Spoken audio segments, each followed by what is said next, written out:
Okay, thank you. Welcome everyone to the final University of Texas Energy Symposium for the fall semester, December 3rd, 2024. I'm Kerry King, Research Scientist and Assistant Director at the Energy Institute, which is the sponsor of this speaker series. So today it's a pleasure to have our final speaker of the semester, Mortaza Gandhi from Baker Risk. He's a manager of qualitative risk and sustainability. So a little background on Mortaza. He's a principal engineer for the Baker Risk office in Houston. He manages qualitative services, including process hazard analysis, layer protection analysis, fire and gas detection mapping, hazardous area classifications. He's been with Baker Risk for 13 years and has worked for the Jacobs Alliance Group as a controls and instrumentation engineer on various projects. He's performed safety systems analysis, verification, and installations throughout his 20 years career. During this time, he now leads the Baker Risk's Low Carbon Energy Risk Initiative and leads a group focusing on hydrogen and hydrogen carriers, biofuels, battery energy storage, and carbon capture. He's also been with the International Society of Automation, ISA, since 2001. So a little background on his talk for today. As we are seeking, many nations are seeking to reduce greenhouse gas emissions, concern of climate change, but to find ways to diversify our energy needs through no carbon and low carbon sources. The United States is on this journey. This is spending substantial government and private funding to achieve carbon reduction goals. Relatively less attention in terms of installing these technologies goes to producing, transporting, and using them safely. So that would be the topic of today. So how do we avoid safety incidents and also ensure there's public confidence as we might use new types of technologies and new types of energy carriers? So his presentation, he will teach us about what Baker Risk is doing, how he ensures safety for understanding future energy supplies and the energy transition in the context of low carbon. And so please prepare your questions so that we can learn more about safety in the context of converting to hydrogen, carbon dioxide storage, and all kinds of other liquids and gases that we might want to move around to deal with this. So with that said, let's welcome our speaker today, Mortaza Gandhi.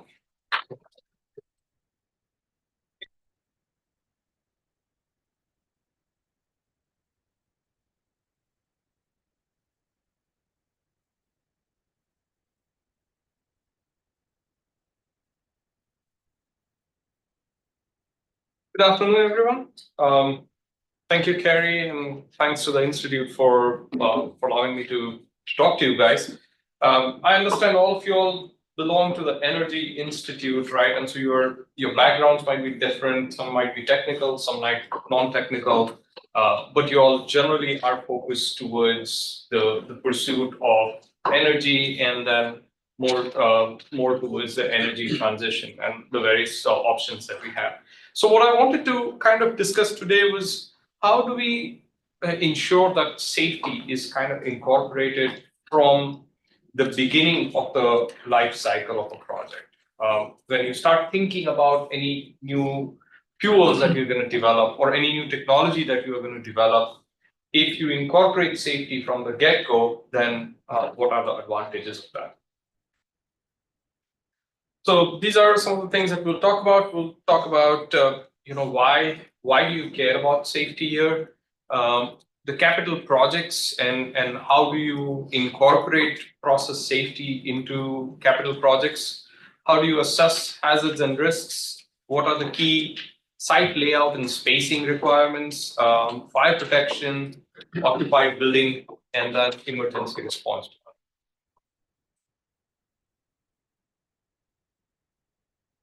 So I'm going to ask this question to you guys first. What do you think? Why is safety important in energy transition? Any takers? Any initial thoughts?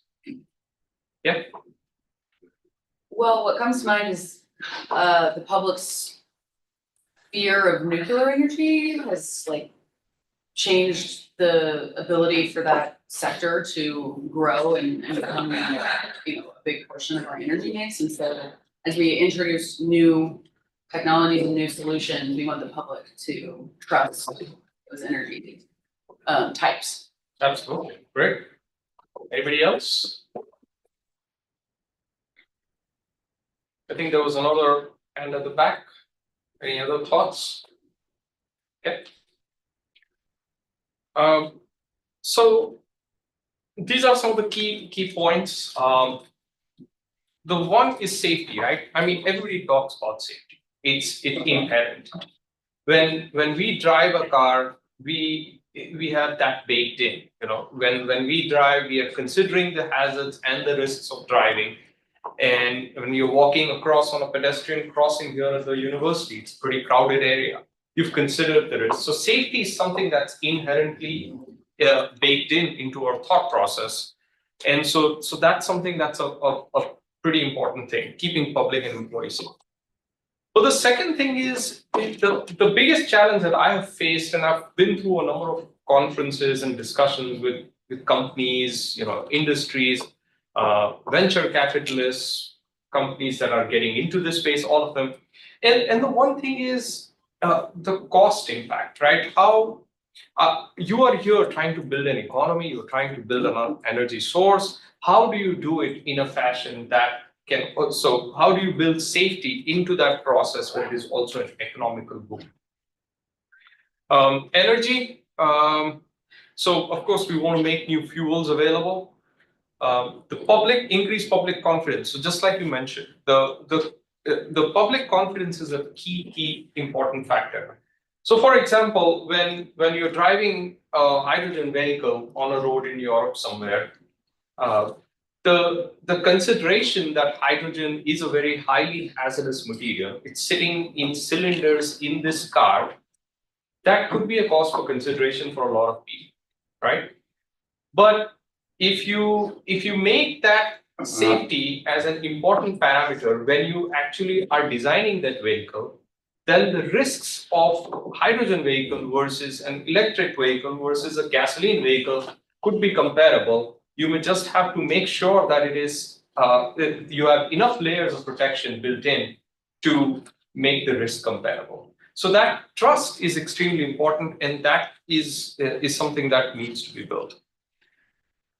The cost. Right now, the cost of hydrogen varies. So, it can be $5, $10, $15 per kilogram, sometimes higher, depending on where it's being produced.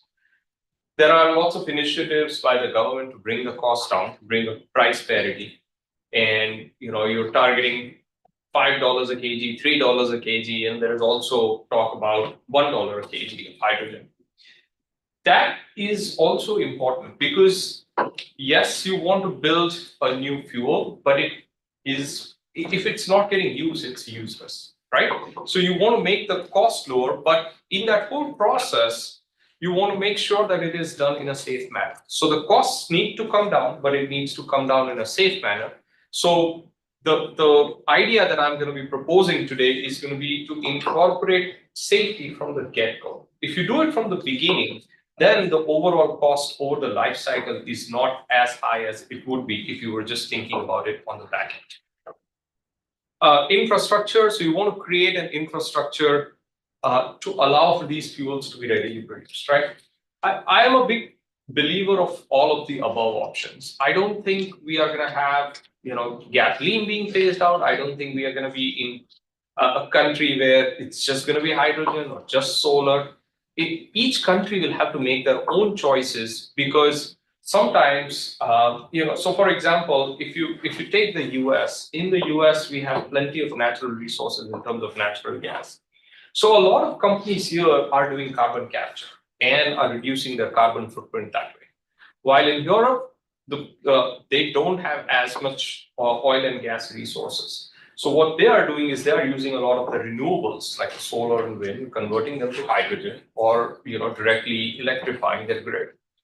And similarly, if you think about countries in Southeast Asia or in India, where again you have plenty of solar, but the grid structure is not maybe as robust or as well connected, that means you're going to have to find local microgrids of renewable sources, renewable energy sources. And then in some places, you're going to make hydrogen from it. Some places, you're just going to do electrification.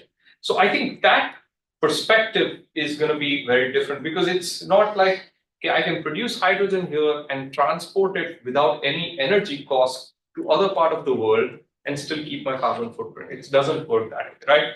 So what I'm pointing here is that the infrastructure is going to be scattered throughout the world, and it's going to be very pertinent to what that country has to offer in terms of its natural resources. And so the safety solutions also need to be catering to all those different infrastructures. And then adaptable. I mean, today we use fuels for every which thing. You charge your phone, right? What are you doing? You're consuming some sort of energy. Whatever you do in whatever process, and we live in a pretty energy intensive world these days, right? So we don't even know, or we haven't even anticipated the use cases. I think the clear one that's coming up right now is the AI, right?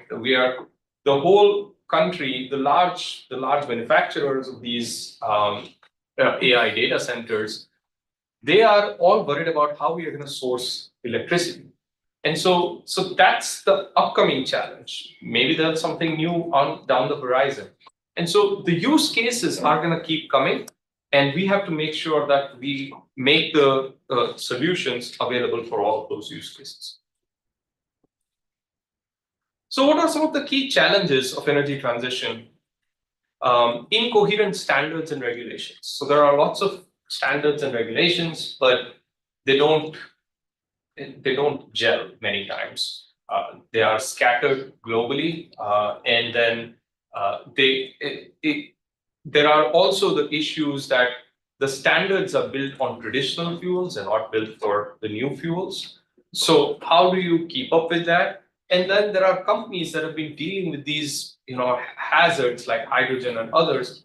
They have to be more willing to share what they've learned, so that everybody together can produce, transport, and move freely with those new fuels.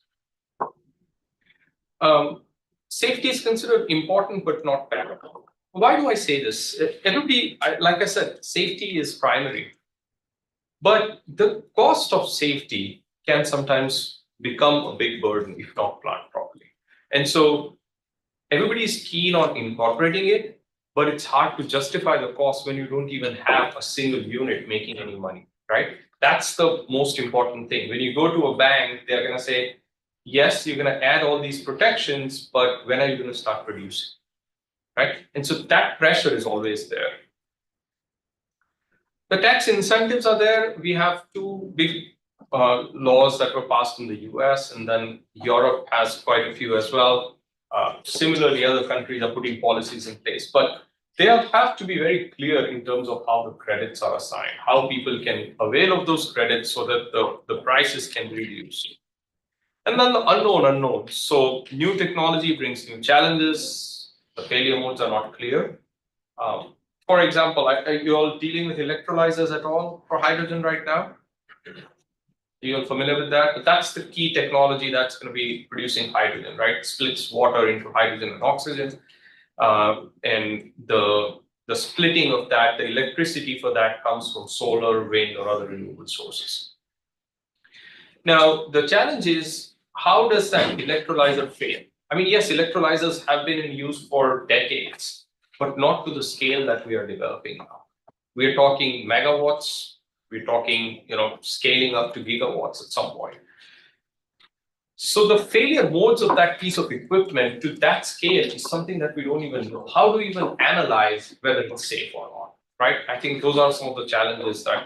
And then the main thing is the risk receptors are very different. So right now you go to a gas station, you pull up, you get your gas, you go into the convenience store and get yourself a snack and maybe a soda. But if you have hydrogen fueling stations, and so what is the risk differential, right? With gasoline, mostly it was pool fire. You could have a pool, somebody would see that pool, or somebody would see that there was a leak, somebody would see that there is a fire and move in the opposite direction. With hydrogen, there is explosion risk, there is fire risk. And the explosion risk could be there, it could be very, very quick. And I have some videos that I'll show you how quick hydrogen can explode. So the risk receptors have completely changed. And so now we have to start thinking about how we are going to place these fueling stations, how they are going to be interacting with convenience stores, with people who pull in and out of the gas stations, fueling stations, etc. So the next few slides, I'm going to talk about, how you go about looking at a project, and then how do you incorporate safety. Are all of you familiar with the H2H scale system that you guys have at the Pickle Research Center? Have you all looked at it? Somewhat? Okay. If not, highly recommended. Mike Lewis is the director of CEM, right? And he was running that for a while. I don't know, somebody else is now doing a lot of the operational piece. Yeah, maybe he's as director, maybe he's gonna move on. Yes. But he's still. No, he's very on intimately that, involved, yeah. yes. So it's a very, it's a complete system of hydrogen generation, production, and use. So there are electrolyzers, and there are, of course, fancy Toyota cars that fill up hydrogen at 10,000 psi. I've actually been able to ride with him on one of those cars. So if you are nice to Mike, you may be able to find your way into a nice hydrogen car. Drives extremely smooth, super take up and all that. So it was great. But when he was designing that, and when his team was looking at that, one of the things that came up was the fire marshals asked and said, hey, we want to analyze the risk that could be to the stadium, which is significantly far, but even then, because of hydrogen, they were concerned that they could have a risk that could. And so I went to the site, and at that time, the site was just a parking lot. And that's that very early stage of the FEL1 or appraise. So when you're appraising a site, you say, okay, this is where I'm going to build a facility. What am I going to have to consider? And then you start going into the different, so let's say you had 3 sites, then you selected one, so that is FEL2. Then you say, okay, here I'm going to build it to define the scope of this is what my flows are going to be, this is how my material is going to go, this is where my water is coming from, etc., etc. And then you go into detailed design. At detailed design, you go to a large engineering company, they design the whole system for you. And then you do go through the construction, startup, and operation and end of life. So some of the challenges that could be there are lack of master planning. So if you have not thought about it, any thoughts of what would happen? So I have this blank parking lot. Let's say I want to build a hydrogen facility here. And I've not thought about anything. I just came, brought some equipment, start plugging things up, and I'm going. What do you think would be some of the major issues with that?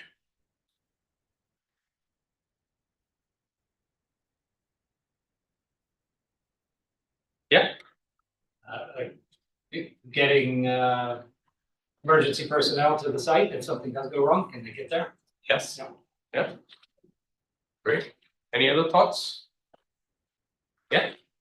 If you just showed up and started electrolyzing hydrogen without any concern for like what your neighbors were doing or like what's in your surrounding area, what could be affected? Great. Yes. Siting. How are you going to site it? How are you going to vent if there is any hydrogen? If you went, and I think this is like a 7 or 8 story building, right? If you went hydrogen, it goes to the next room up there. I don't think anybody up there is going to be happy with you. So you need to plan for that. You need to plan. Sorry? You need to plan for these windows, because if you have an explosion, and these windows will likely be the first thing that will break. If you have a parking lot, I see there is no parking lot on that side, so that's good. But if you have a parking lot, people pulling in and out, you get a big blast wave, right? So lack of master planning needs. I mean, it is a concern. It normally never happens like that. So I'm hoping that all the new facilities that are going to be built, both here at the university and elsewhere, are going to have that. Unfamiliar company safety plan. So you don't have a corporate safety plan determined on what to do that. Too little, too late. So if you waited till the last minute, and at the last minute now, Kerry says, hey, he comes in last minute and says, we need to get an emergency truck somehow over here. What are we going to do? And so it's like, okay, now we are left with no space. How do we get the sprinklers? How do we get gas detectors in? Well, now we are just going to have to find a way to push things in, and it's like, okay, or maybe I'll have to reduce the capacity. So you see the impact could be financial, it could be safety, it could just be the whole project. Because at that point, the project becomes not feasible and you may have to just shut it down. And then the evergreen nature of these, right? So you start with, let's say, one electrolyzer at maybe 20 cubic meters per hour. And then you're very successful. The director of the institute comes and says, hey, good job, let's double this. It's like, oh gosh. Okay, so now you're gonna have to put that in this place. You hadn't thought about it before. So now how does that impact your surroundings? How does that impact how your people are gonna be operating? So that needs to be thought through from the get-go. So these are all the different types of safety studies. I'm going to go through some level of detail, but I'll focus on 3 or 4 of these. So we'll talk about site layout and spacing, fire protection, siting, and emergency response.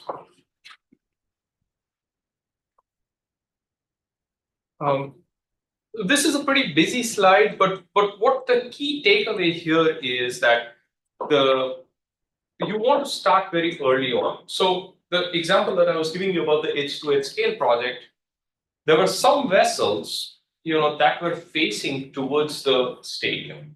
Okay, so if you have a bullet tank, and cylindrical bullet tank, you may have seen like propane tanks and things like that. If you have a cylindrical storage tank, and the end of it, the horizontal end of it is facing, and those are the places where the welds have happened, right? Where are the possibilities of failure? Failures will happen where you have gaskets, where you have valves, where you have connection points, hoses, things like that. So that's where the valves and things are. If one of those fail, shoots straight out. And now if it accumulates and causes an explosion, right? So the simple thing was move that storage unit away and then flip it 90 degrees. That reduces the risk significantly. And so, but that needs to be done very, very early on. So you consider the layout, you do 2 or 3 layouts, and then you say, this is the one that has the optimal risk. And that's what I'm going to stay. Fire protection. So you want to make sure that you have enough fire protection means and getting to it. Building siting. So when you have explosion risks, the siting of the building or the type of the building is extremely different. So you have all heard of BP Texas City and all the large explosions, right? In most places, the people, when there were any fatalities, were primarily because of the type of building they were in. So if they were in a wooden trailer and a blast wave hits it, well, the impact is significant to people inside. So you have to beef up those buildings, make them be able to sustain those blast loads, and that's what the occupied siting is. And then, like Carrie brought up, the emergency response plan. You need to have a proper plan. What am I going to do to detect? How am I going to react? Who is going to be my incident plan? That's a very big part of emergency response plan. If you have that scattered, if you've not thought about it, and an incident happens, well, now everybody's trying to scramble and nobody actually owns it. And so nobody can control the situation. Oops. So this is just a screenshot of the various studies that are performed. And so if you want to go in more details, you can ask me questions. But what we do is we create this matrix of all the things that you're going to have to do at different stages, both from a regulatory perspective as well as safety perspective.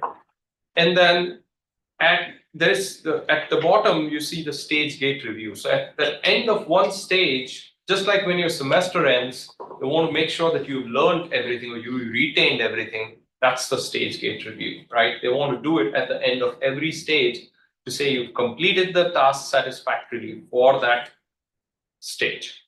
And only then you are allowed to move forward. Because if you try to overlap these, now imagine, if your first and second semester and maybe, seventh and eighth semester students all start overlapping, and they've not cleared the seventh, they are into the eighth, or they've not cleared the third year and they're into the fourth, can create a lot of confusion.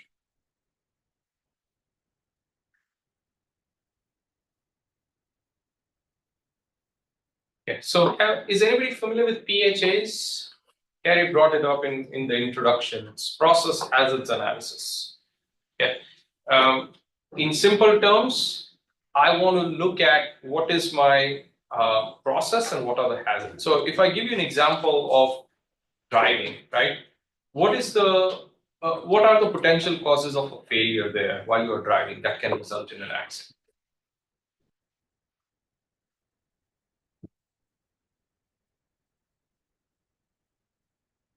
What can cause an accident? Yes. You lose focus. Lose focus. Okay. Anything else? Weather. Okay. What else? If you have an old 30-year-old car, can be a problem, right? Old parts, mechanical failure. Any of those. So what we do in this is we first identify the different things that can cause the failure, and then look at what is the consequence. And the consequence is looked at to say, what is the worst case consequence, and you don't consider any protections.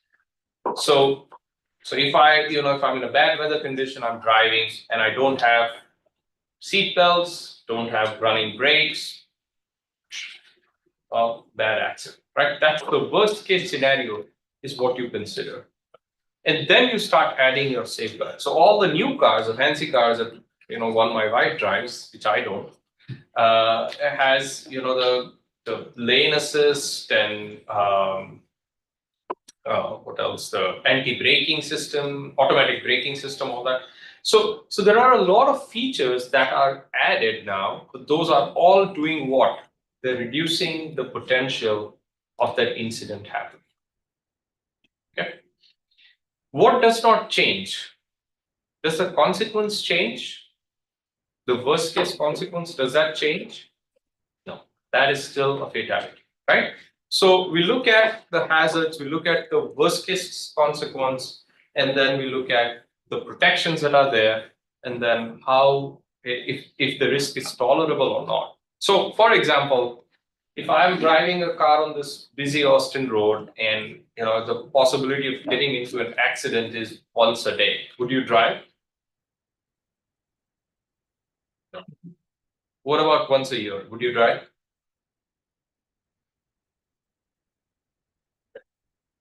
How many of you would drive once a year? No. Okay, one person then. But now, if I say it's once in 10 years to be in a fender bender, okay, yeah.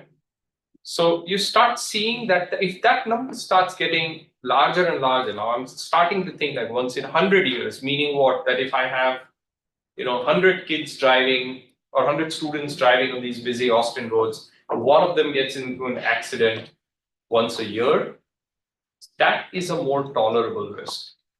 I want to strive for lower, once in 1,000 years.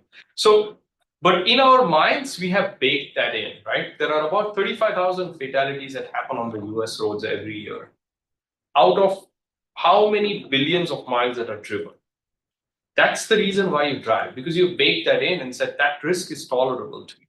So that's what we do with this. We find what the tolerable threshold is, and as long as we meet that, we're good. If not, then we add more safeguards.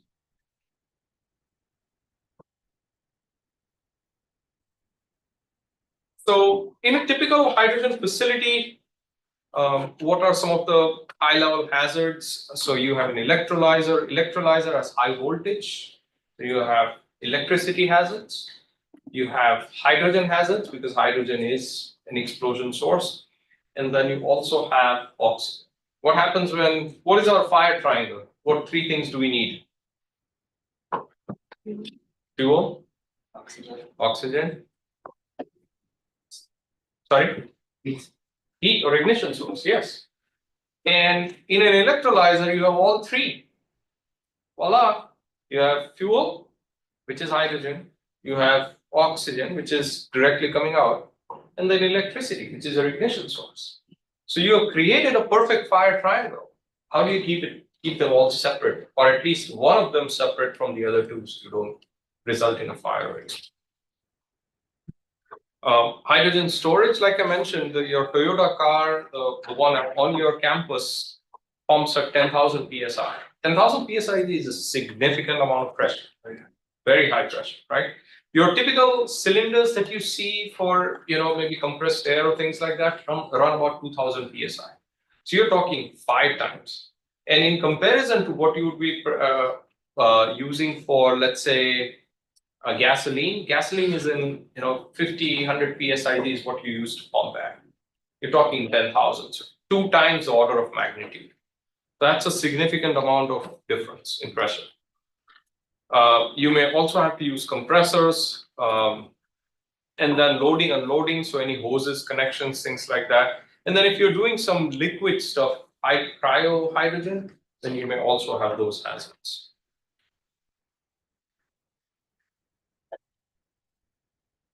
So this is a very simple kind of a PHA. So if you have a high cell voltage is the electrolyzer has a cell that splits the high water. And so if you have a high voltage there, then it can result in hydrogen going into oxygen, and then you could have flammable mixture that could ignite. So some of the safeguards could be vent panels. So for example, this really could be a safeguard. These glasses could be a safeguard, because it's the first thing that's going to blow up, and now it has released the energy. What do we have in a pressure cooker? Right? You have the relief valve. That's a safeguard. And then you can have some alarms and shutdowns as well. So this is an example of a facility. So you have electrolyzers. So you have your electrolyzer building, you have outdoor areas, you have some storage. The road is the ignition source. There is an ops building, and then there is an administration. So this is just an example facility, and then you are asked to do a safety analysis on it. You go through the various codes which are listed over there, NFPA 2, CCPS, and PIP, and say, okay, this is how I'm gonna lay out my facility. Okay, so I'm going to show a few videos of hydrogen explosion tests, and you can see this, a number above there, so 18% hydrogen.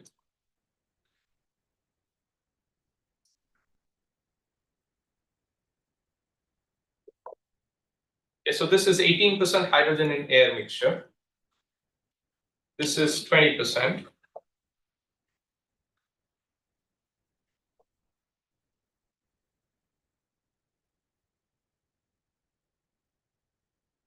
Next is going to be 22%. Now you can see some difference.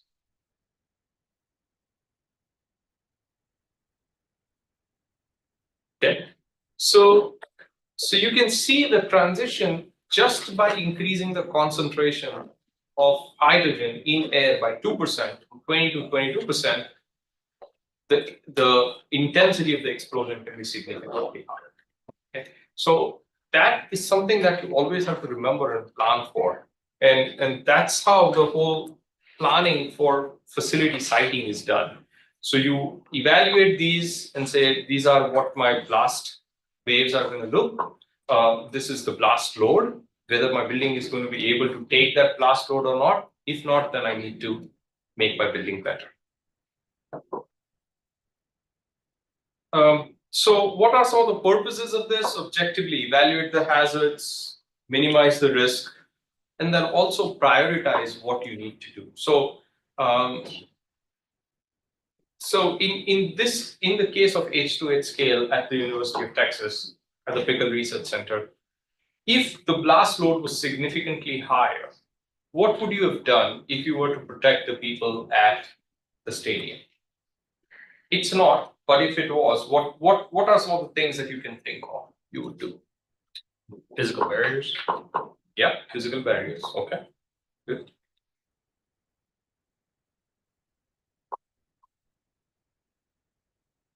evacuation plans? I'll come to that in a second. With hydrogen, that can become tricky. It's very quick. So the evacuation. Now, the one thing is if you have built the buildings in a nice fashion where they're able to sustain the load, and now you have some portion of the building where people need to evacuate out of, then that's something that you can consider. But yeah. So you need to prioritize your shutdowns, you need to prioritize your alarms to say, hey, I cannot cross this pressure because as soon as I cross this pressure, I need to shut down my inventory so that I don't have this. Or I need to have some relief valves like I talked about, right? Or like you were saying, physical barriers, or beef up the building. Now, the cost of beefing up the UT stadium, I don't think anybody's gonna like that. It's gonna mostly scrap the hydrogen project, right? That's what I was saying very early on. If you have not considered that, you go in and now you place this facility, and then the fire marshal says, time out, there's no way you can put this here. Well, you've just built a fancy paperweight, right? And so, so that's why you need to think about that from the get-go. So this is how the results look. So these are the flammable dispersions. So these are how the gas clouds, how far they're going to go. This is how far the radiation levels are going to be. And the radiation levels are 4, 12.5, and 37.5. 4 is where generally you can go in your fire retardant clothing for a short period of time, press a button, come out. 12.5 is you are in bunker gear for a short period of time. And then 37.5 is where structural steel starts to melt. So that means that inside that red line, anything could really start having material failure in a very short period of time. It doesn't happen instantly, but it starts reducing its integrity. So that's when this risk tolerance criteria comes in. So like I was saying, what was your risk tolerance criteria? Give you another example. We went to a vacation last week, right? And I don't know how to swim. So we go on this catamaran cruise. He puts us in the middle of the ocean. Says, hey, you can swim around here. And almost everybody but me and my wife got in the water. My kids too, they went in and they went too far, and that was beyond my risk tolerance, okay, as a parent. So I had to ask someone to go, call them and get them back. But the risk tolerance criteria of my kids or all the other people was very different, right? Because they had baked in that nothing's going to happen. In my mind, if I go in the water, even with a what you call the protection vest, I thought I could swim back to the boat. And so that's where the risk tolerance criteria is, right? Somebody might be okay with bungee jumping. Somebody might be okay with skydiving. Somebody else might not. And so everybody has their own risk tolerance criteria. So you need to define that. And once you define that, then you start looking at risk. And these numbers they're all small numbers, so you may think this is all tolerable, but general industry risk is going to be around 1 in 100,000 years. That's just general across the landscape. It can vary. Some companies have higher, some companies have lower. But once you define that, you can say, I need to meet that threshold. What do I need to do? Have I met that threshold? Yes. When you say 1 in 100,000 years, what specifically do you mean? Yeah, very good question. So it's a statistical number, right? So for example, if I have 100 hydrogen facilities, okay, and one facility had one failure resulting in fatality every 100 years, that would be a once in 100,000 years cycle. Or if you have 1,000 facilities in the country, and then one of them had a fatality scenario every 10 years, that would be equivalent to once in 100,000 years. That's irrespective of facility design, the types of people that are operating the facility. Yeah. Put anybody off the street and No. So you baked all that in. That's my threshold. So for example, like right now, my son cannot drive, right? Right. Versus I can drive. So my risk tolerance, our risk tolerance is still the same, right? We don't want to have a fatality scenario in our family, right? But he's not trained, I'm trained, so I'm able to manage that risk. And so I get some credit for it. So if I'm behind the wheel, I get a credit for it in terms of the protection. So in terms of the likelihood that I cause towards that accident is lower than what my son can cause towards that accident. Okay, so those are, So those are, things you can add up linearly like that? it's order of magnitude. Yes, you can do an order of magnitude, or you can actually break it down even further. Many times you do. But on a screening level, you go order of magnitude. Because it's very hard if you're building a large refinery or a petrochemical facility, Right. you go order of magnitude. Well, I have a follow-up question, if we have the time. Yeah. So these are, you know, you're looking at frequencies based on some sort of historical data. I mean, you said Correct. yourself, for brand new technology, you have no, Yes. Bayesian approach, how do you? Yeah, there is, like, you can do some Bayesian approach and things like that, but I mean, a lot of vendors will provide you that information if they've done testing, because they have to do cycle testing of their components, right, to get the approvals and things. And Okay. so you can use that in the beginning, but then adjust it as time passes and you know more. You get more data. Yes. Thank you. Good question. So here, I'm right at about time, right? Here you can see this, the risk is shown for different areas, for different work groups, for different pieces of equipment. And this helps you determine where I need to add my safety to, right? So if I need to focus on a particular building, so in this case, what can I see? My highest risk comes to the truck driver who is loading and offloading hydrogen tankers.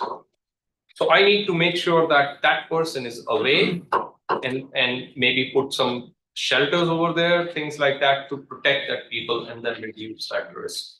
So this gives you a snapshot of what the risk is to different pieces of equipment, different areas, different people. And now it helps you prioritize what you need to do in terms of risk mitigation. So some of the risk mitigations are focus on the highest risk contributors, evaluate any pressure to process changes. So if you can reduce the inventory, process pressures, etc., relocate people, design buildings that are good, and then do some quick isolation and shutdowns. Similarly, for fire protection, you have the same thing. So this picture shows how we do gas detection mapping, and this shows how we plan for water. So so you see that truck over there, see whether the water will reach there or not, whether the truck can get in time or not. Has anybody seen Cal Fire? It's a show on Netflix. No? Okay, it's a good show. Try it out. But that, when I see that at home, I'm constantly thinking of, okay, can they get the vehicle there in time? Do they have adequate water? Are they going to be able to have that reach? Whether they're going to have enough pressure? All those things are something that you do based on what the radiation levels are.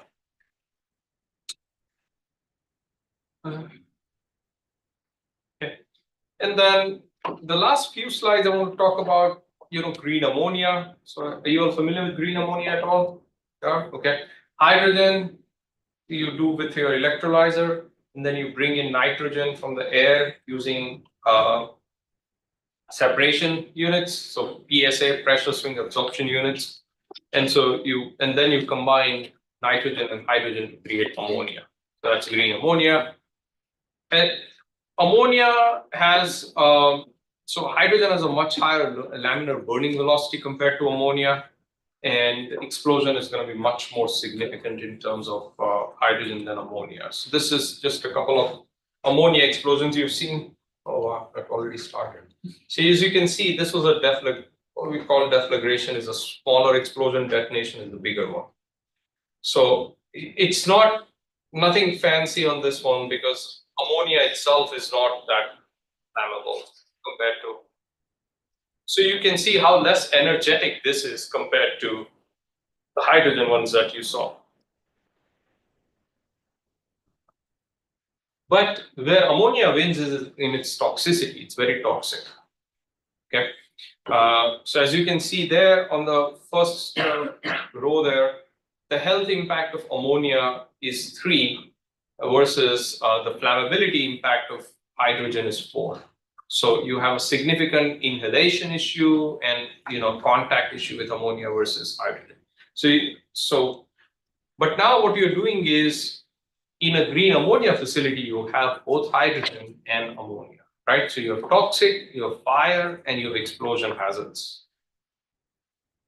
Best of all the worlds. But again, those things have been in existence for many years. Where do we use ammonia the most? Sorry? Fertilizer? Okay, fertilizer is one. Cleaning products? Yeah, cleaning products. And then a lot in refrigeration. So a lot of the refrigeration in supermarkets and things like that have ammonia refrigeration. So we are very familiar with ammonia. We deal with them on a regular basis. We transport ammonia through the most rural and most urban areas on a regular basis. So we know the hazards, but if we keep them all together, we need to manage them all together. So this is the last slide on emergency response planning. So from the left, you start from loss of containment. So if you have a gas leak, how quickly are you going to be able to detect it? So you have gas detectors, you have fire detectors, etc. Then you look at the response. What am I going to do with that response? Do I have shutdowns? Do I have alarms? Do I have water sprinklers, deluge, etc.? Let's say I've put all that and then still I have a fire or an explosion. Then I look at what can I do to protect my people, right? Are they in buildings where they can be safe? Are they in a toxic safe havens? Do they have a proper evacuation route? And then you start looking at the stabilization. Once your people are accounted for, you start looking at stabilization of the scenario, firefighting, etc. Then you do a roll call. You want to make sure everybody is accounted for. If anybody needs medical help, you transport them. And then you get into the last phase of the plant recovery. So there are a lot of safety studies that go in all of these different areas of emergency response plan. But the most important thing to remember is this is as good as the weakest link. Okay. For example, if my protection is weak, if I've not thought about how am I going to protect my people in buildings, now I can have the best of the detection, but I was not able to communicate with my people in the buildings and put them in harm's way.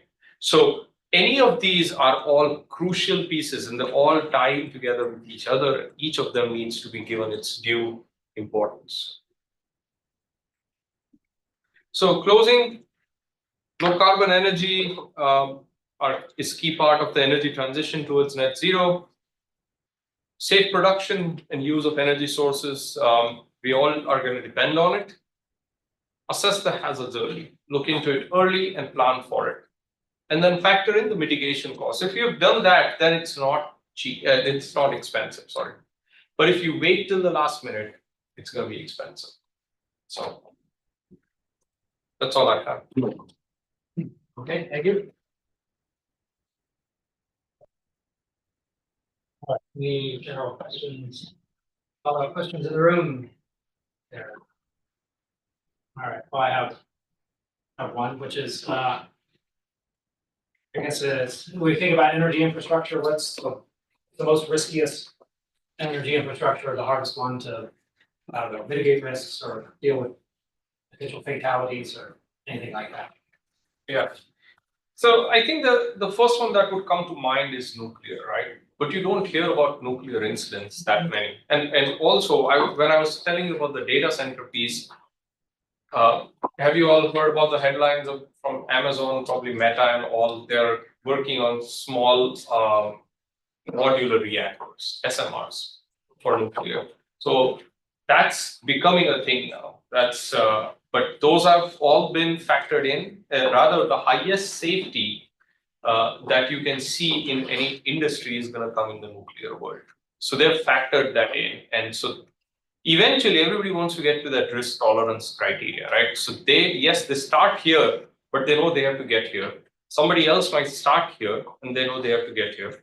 And somebody else might be right here and they have to get here. But everybody needs to get to that parity level in terms of risk. So a petrochemical facility, yes, that has a high risk operating, right? I mean, and on the Houston ship channel, I mean, you have all of these like sitting right besides each other. But they've all designed their systems in a way that it manages and brings that risk to a level that's tolerable. I think that's the most important thing. How does a company like Baker Risk play into something like small modular nuclear reactors? There's one approved design so far that I'm aware of.